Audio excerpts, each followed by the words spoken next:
सर्दियों की कड़ाके की ठंड थी।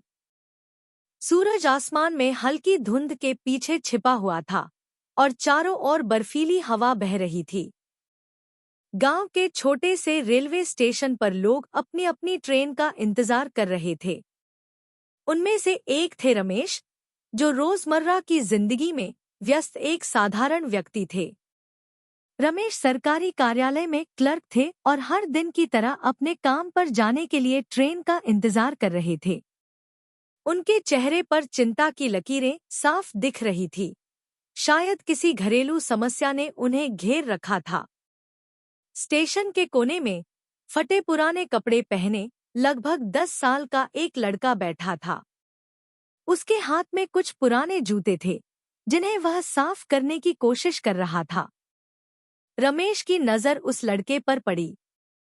लड़के की आंखों में एक अनकहा दर्द था, लेकिन साथ ही एक उम्मीद भी झलक रही थी। रमेश ने लड़के से पूछा, क्या नाम है तुम्हारा?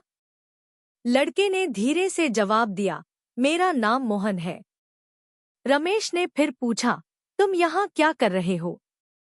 मोहन ने बताया कि वह अपने छोटे भाई बहनों का पेट भरने के लिए स्टेशन पर जूते साफ करता है। उसके माता पिता का निधन कुछ साल पहले एक सड़क दुर्घटना में हो गया था और तब से वह अपने परिवार का पालन पोषण कर रहा था। रमेश को यह सुनकर दुख हुआ। उन्होंने मोहन से पूछा, क्या तुम स्कूल नहीं जाते? मोहन ने हल्की हंसी के साथ कहा, स्कूल जाने के लिए पैसे चाहिए साहब। और अगर मैं स्कूल चला गया तो मेरे भाई बहन क्या खाएंगे? रमेश कुछ देर तक चुप रहे। उनके मन में कई सवाल उमड़ घुमड़ रहे थे। उन्होंने सोचा कि इस बच्चे की मदद कैसे की जा सकती है।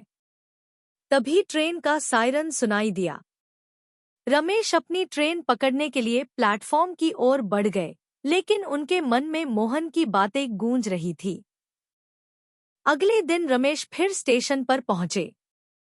उन्होंने मोहन को खोजा, लेकिन वह कहीं दिखाई नहीं दिया। रमेश ने आसपास के लोगों से उसके बारे में पूछा तो पता चला कि मोहन स्टेशन के पास एक झोपड़ी में रहता है। रमेश ने झोपड़ी का पता लगाया और मोहन से मिलने गए। उन्होंने मोहन के हालात को करीब से देखा। वहां एक कोने में मोहन के छोटे भाई बहन बैठे थे, जिनकी आंखों में मासूमियत थी।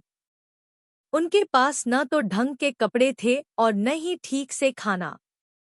रमेश ने उनसे पूछा, क्या तुम लोग पढ़ाई करना चाहते हो? मोहन और उसके भाई बहनों की आंखों में उम्मीद की चमक आ गई। मोहन ने कहा, हम पढ़ाई करना तो चाहते हैं साहब, लेकिन हमारे पास पैसे नहीं हैं। रमेश ने उन्हें दिलासा दिया और कहा, तुम्हारी मदद के लिए मैं जो कर सकता हूँ वह करूँगा। रमेश ने अपनी पत्नी सुनीता से इस बारे में बात की। सुनीता भी दयालु और संवेदनशील महिला थी। उन्होंने रमेश को सलाह दी कि सबसे पहले मोहन और उसके भाई बहनों के लिए स्कूल में दाखिले का इंतजाम किया जाए। रमेश ने स्थानीय सरकारी स्कूल के प्रिंसिपल से बात की। उन्होंने मोहन और उसके भाई बहनों की स्थिति के बारे में बताया और उनके लिए मुफ्त शिक्षा की गुजारिश की। प्रिंसिपल ने उनकी बात समझी और मोहन के परिवार को स्कूल में दाखिला दे दिया। रमेश ने अपनी ओर से किताबें, स्कूल बैग और यूनिफॉर्म का इंतजाम किया।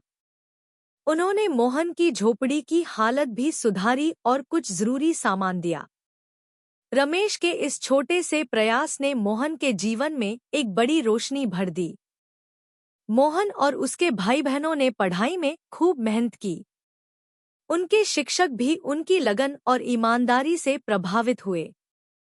मोहन हर दिन रमेश से मिलता और उन्हें अपनी पढ़ाई के बारे में बताता। रमेश की मदद से मोहन ने अपने छोटे से जूते साफ करने के काम को पीछे छोड़ दिया और अपने भविष्य को एक नई दिशा दी। कुछ साल बाद मोहन ने अपनी पढ़ाई पूरी की और एक अच्छी नौकरी पाने में सफल हुआ। उसकी मेहनत और रमेश की मदद ने उसे उस स्थिति से बाहर निकाला जहां एक समय उसे जूते साफ करके गुजारा करना पड़ता था। एक दिन मोहन ने रमेश को अपने ऑफिस बुलाया। उसने उन्हें धन्यवाद देते हुए कहा, साहब, आपकी उस छोटी सी मदद ने मेरी जिंदगी बदल दी। अगर आप उस दिन मुझे समझने और मेरी मदद करने का फैसला न करते, तो शायद मैं आज यहाँ न होता। रमेश ने मुस्कुराते हुए कहा, मोहन, मैंने तो बस अपना फर्ज निभाया। असली मेहनत तुमने की है। मुझे खुशी है कि तुम्हारा जीवन सही दिशा में आगे बढ़ा। मोहन ने आगे कहा, अब मैं भी कोशिश करूंगा कि ऐसे और बच्चों की मदद कर सकूं, जैसे आपने मेरी की थी। मोहन की कहानी पूरे गांव के लिए प्रेरणा बन गई। उसने अपने प्रयासों से कई और बच्चों को शिक्षा का महत्व समझाया और उनकी मदद की। रमेश का वह छोटा सा कदम न केवल मोहन बल्कि कई अन्य जिंदगियों में बदलाव लाने का कारण बना। यह कहानी इस बात की मिसाल है कि किसी की जिंदगी में एक छोटी सी मदद भी बड़े बदलाव ला सकती है। हम अक्सर सोचते हैं कि किसी की मदद करने के लिए बड़े कदम उठाने पड़ते हैं, लेकिन सच्चाई यह है कि छोटे छोटे प्रयास भी किसी के जीवन में चमत्कार कर सकते हैं। रमेश का एक छोटा सा कदम मोहन की जिंदगी को बदलने का कारण बना। यह कहानी हमें सिखाती है कि दयालुता और संवेदनशीलता से भरे छोटे छोटे कार्य भी दुनिया को बेहतर बना सकते हैं।